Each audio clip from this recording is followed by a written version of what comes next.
सुप्रभात। अक्षर ब्रह्म, अक्षर ब्रह्म। शब्द ही धरती शब्दाकाश, शब्द से ही शब्द भयो प्रकाश।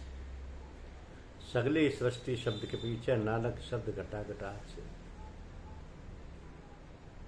सगली सृष्टि शब्द के पाछे, नानक शब्द घटा घटा से। तो भगवान का नाम जिससे अक्षर ब्रह्म कहा गया, वह शरीर रूपे पिंड में वही अविनाशी शक्ति ब्रह्मांड में समाई हुई है। दीपक जलाकर आरती करना, घंटा बजाना, भगवान का चरणामृत लेना, उसी नाम के महास्पंदन का ही विस्तार है, जिसे नित्य हम अपने हृदय के माध्यम से अनुभव करते हैं। सूक्ष्म से विराट और विराट से सूक्ष्म का ये चमत्कार पल पल देखते हुए भी मनुष्य सोया हुआ है और आनंद का धाम घट में होते हुए भी उसका रसास्वादन न कर दुखों और कष्टों की मार झेल रहा है। तो समय के संत महापुरुषों ने आह्वान किया कि मानव अपने अंदर छिपे सत्य चेतन और आनंद में खजाने से निरंतर सुखी हो सकता है। संसार को विनाश से बचाने वाले तत्व ज्ञान के प्रचार प्रसार में भी सेवा सहयोग कर सकता है।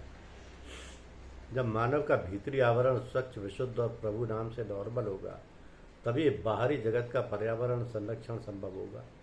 मनुष्य, पक्षी, पशु, पेड़ पौधों की रक्षा सहित धरती, जल, वायु, आकाश में बढ़ते विनाशकारी प्रदूषण को तभी रोका जा सकता है।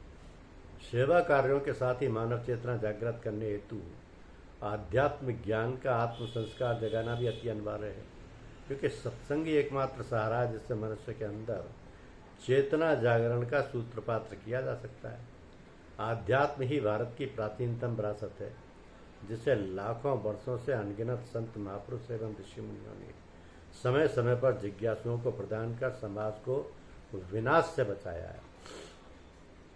आज उसे भूलने के कारण ही मानव का मन दूषित विचारों, पाप कर्मों, जघन्य कृत्यों का अड्डा बना हुआ है। 4 वेद, 6 शास्त्र, 18 पुराण, 108 उपनिषद का निचोड़ आज सभी गुरु महाराज एवं आचार्यगण तथा उनके प्रवचनकर्ता, सन्यासी, साधु सत्संग के माध्यम से मानव समाज को समझा रहे हैं। ये प्रदूषणकारी गतिविधियां फिर भी चलती रहती हैं।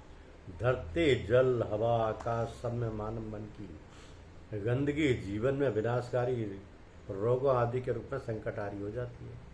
अभी तूफानी बारिश से अनेक शहरों में मौसम की तबाही से कितने लोग बेघर हुए, कितने मरे हैं, इसका अनुमान कठिन है। हमारे ही देश में मार्च से लेकर अगस्त तक गर्मी में उछाल से ग्लोबल वार्मिंग ने मौसम का टाइम टेबल ही अस्त व्यस्त कर दिया है। ये जो कुछ हो रहा है इसके लिए मानव ही जिम्मेदार है। तो विज्ञान के विकास के साथ समाज का आध्यात्मिक विकास होने से ही मानव मन की विनाशकारी प्रवृत्तियों को काबू कर अनेक संकटों को हल किया जा सकता है।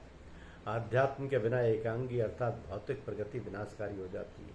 शांत, स्थिर और एकाग्र मन ही ईश्वर की भक्ति भजन को आत्मसात कर सकता है।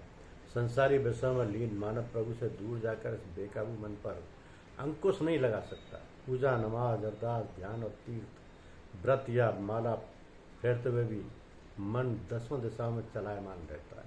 धन्यवाद।